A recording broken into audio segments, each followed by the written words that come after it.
All right, thanks for checking out another one of our videos.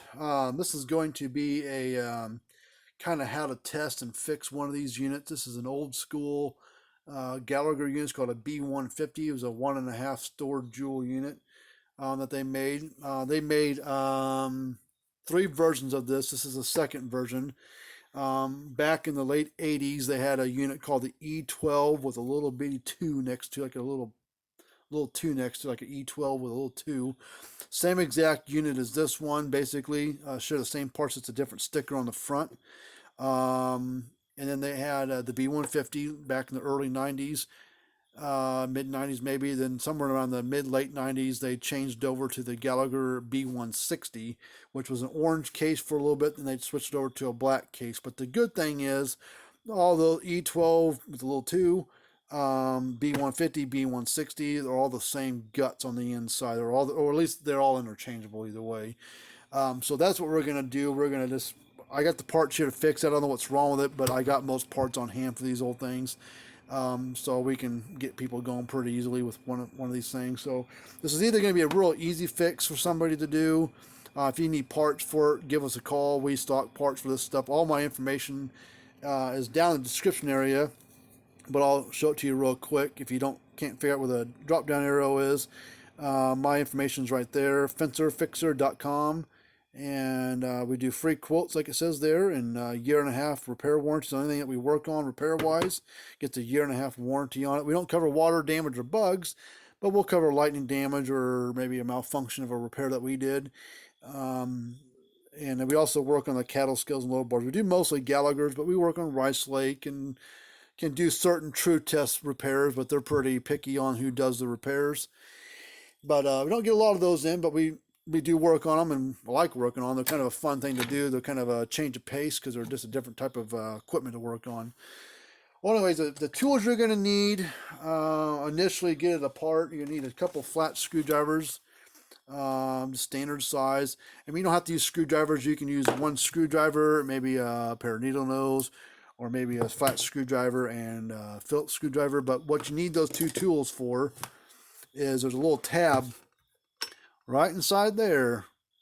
That's like a little clip. It's kind of binding up against this orange case underneath there, and it's kind of locking it in there.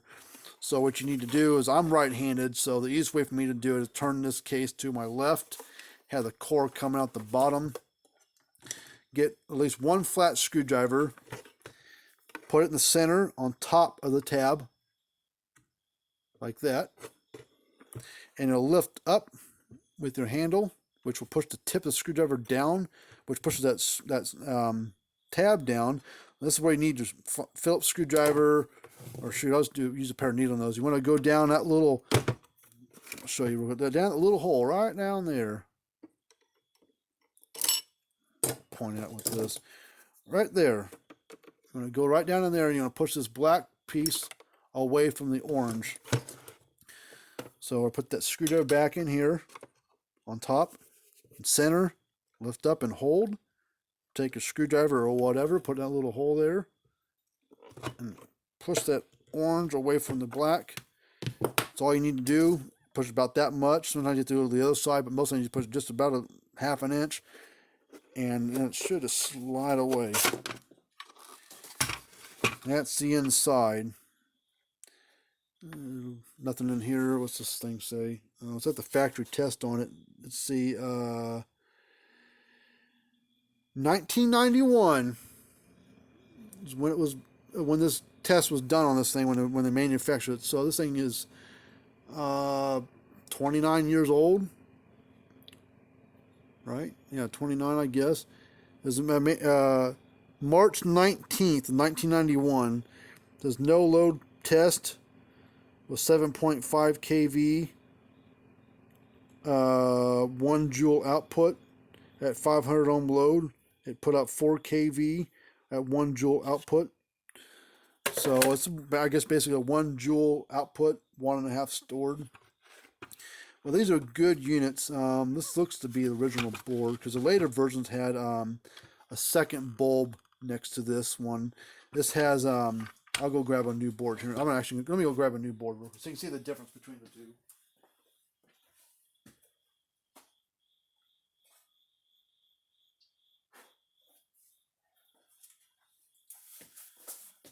Oh, even roll in the box. B150, B160, E12 2. Ooh, excuse me. So you get a board. It comes in a static, inside of a box, inside of a static bag. I don't know what this thing needs, but I just wanted to at least show you what it looks like. Well, here's what the new board looks like. You can see it's very similar, but a little bit different. You know, things are laid out in a little bit different area, but basically it almost looks the same. Now, if you look at this board here, it has two bulbs on it. It has this little bitty bulb, because if you look at the front here, it's got two lenses, a clear lens and a red lens. So you've got two bulbs that do stuff. You got this bulb here, which corresponds to your, like it was missing, it says OK. So your fence OK light is on the right. Has this little LED here, which is for your low battery light on there. And the newer ones have that same kind of bulb here, right there. But as you can see, it has two bulbs. It has the big LED and a little bitty one. A little bitty one is a photo sensor. If you look at this board, it has this little chart here. And has this little set of dip switches. And this is the default setting. It says, has 1 and 3 down and 2 and 4 up. So look over here, 1 and 2 are down, and 1 and 3 are down, 2 is up. So it's this one. So from the factory, they got it set at night save. So you see the sun and the moon right there, night save. So it means during the day, but it gets the amount of this little bulb here picks up the amount of light coming to that little clear lens. So during the day, that bulb sees that sunlight. It flashes normal pulse, like every 1.5, 1 second, 1.5 seconds, whatever it is, during the day. But then at night, see the moon. At night, the sun goes down. It will slow the pulse down at probably every 3 seconds or so. That's just to conserve battery. And you look at the fourth switch, which this one's in the up position.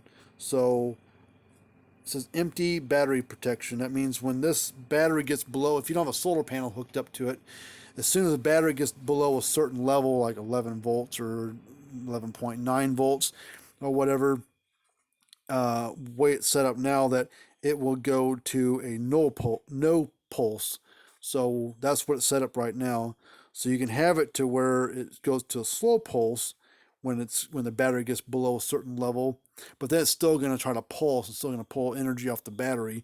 If you don't have a solar panel on there, eventually you're going to run the battery flat or run it down. So most people either set it to standard, where it pulses fast during the day and at night, which I think this is what this one was set at. So we're probably going to set it to that. So we're going to put 1 up and 2 and 3 down. So 1 is up, 2, 3 is down. So that's what we've got here. And that means it's going to pulse fast day and night. And then we're going to put it to, we're going to leave it up there, no pulse. So when it dies, it dies. And when the battery gets below a certain amount, it's just going to shut off. And this little light here will glow red when the battery gets below a certain level. So that's what we're going to do. I don't know if this unit needs a board or not. We're going to check a few other things first. Well, his clamps on here are pretty, these aren't the factory ones. These are the ones he's stuck on there, are pretty rusty. So maybe he's just got a bad connection somewhere, not able to get power to the board. So this is a 12-volt unit. So we're going to hook up my power supply to it. We're just going to go there, and I got turned off. This has actually a 3-position switch on it. Has off, low power, half power, or high power. Most people just put on high power, which is the far right, like that. In the middle is that. You can see it turns its little switch on the inside on the board. See that little switch right there? So that's what it's doing. So I'm turn my power supply on. I set to 13 volts and turn it on. Let me pull the camera down. You can kind of hear it humming. Maybe, maybe not.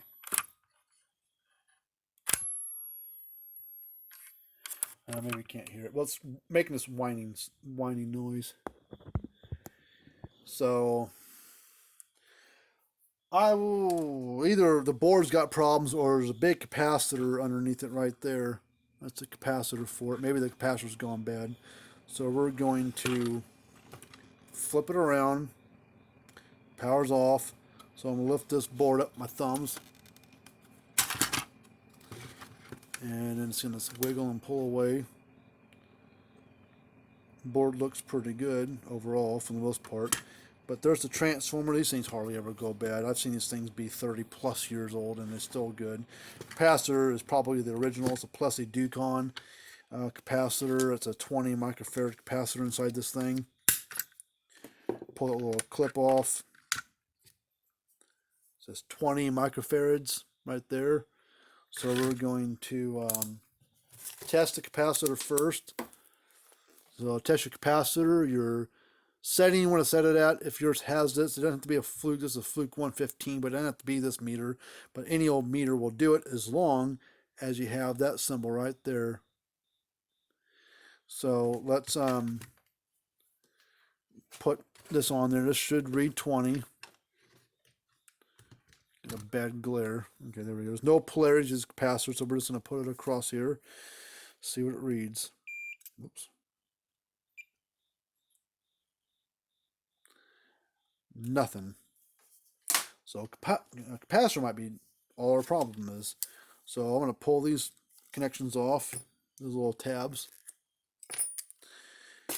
And Gallagher, they've got a premium price on their parts, so we use a different capacitor in it. It's 20 microfarad capacitor as well. It's just got a set of leads on here. But we're going to cut these leads to length. We'll cut them about that long. Let's see. Okay, about right there. And then I'm going to strip these back a little bit.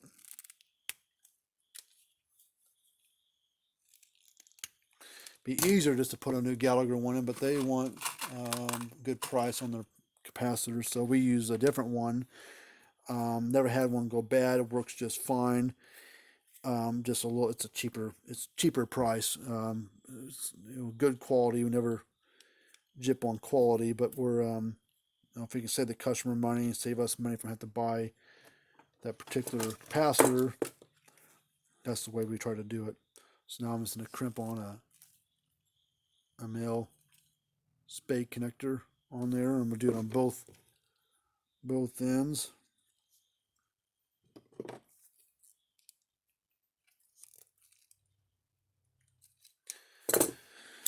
Alright, so just to show you what this one reads.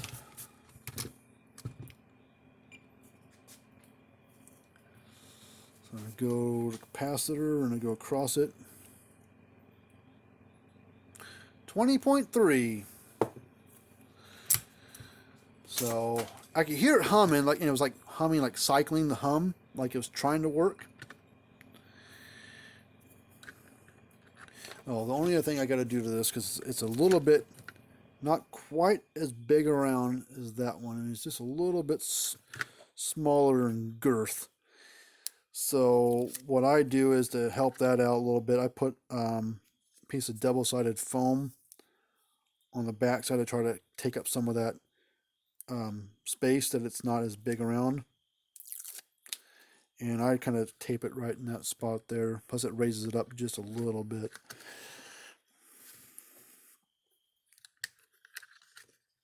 See, now it snaps in there and holds. So now we're going to take this board, make sure the switch is in the same position, slide it down and in. We'll look up here, I'm going to plug these tabs in here, where the capacitor used to plug in at. And then we'll squeeze it down.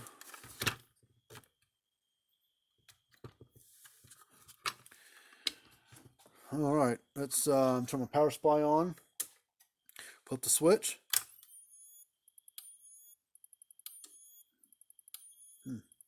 Working, but there it goes.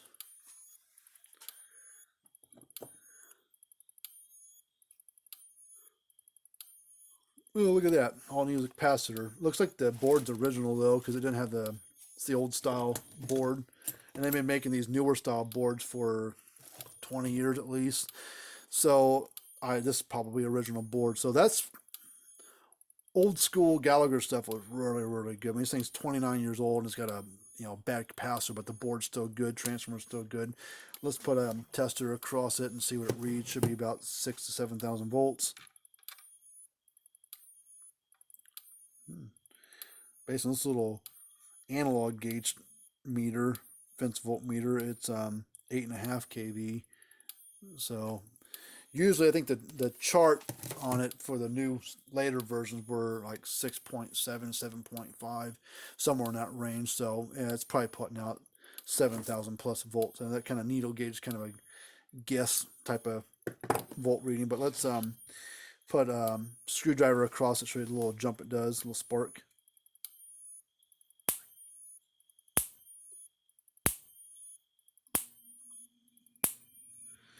So,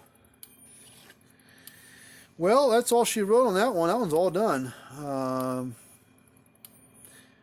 Yeah, old school stuff was a lot better.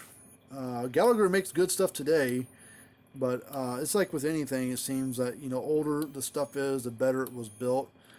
Not the case all the time with newer stuff. Some of the newer stuff is better built than what the older stuff was, but Gallagher's new stuff is top notch even today, but their old stuff from 20, 30 years ago was cream of the crop in my book. I don't know if you can get anything better than that.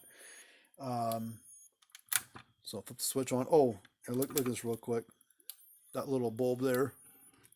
I'm going to crank my voltage down on my power supply. We're going to get down, see, down 11.4, still pulsing, a lot slower, but it's telling you, hey, battery's low. So I got to charge my battery up. So as soon as you got battery charge back, hook it back up. Goes back to clicking a little faster, and the red light goes out. So pretty neat design. You can tell real quick if a battery was good enough. That light was not on, and the unit was clicking and flashing. You knew you were good. I think it does. It's kind of nice. Let me sort this out. Yep. See the light goes out there. That means if you walk by and that light's not flashing, that means you got a bad short in the fence. So as soon as you say you unhook your fence and turn it back on, and that light goes back to flashing,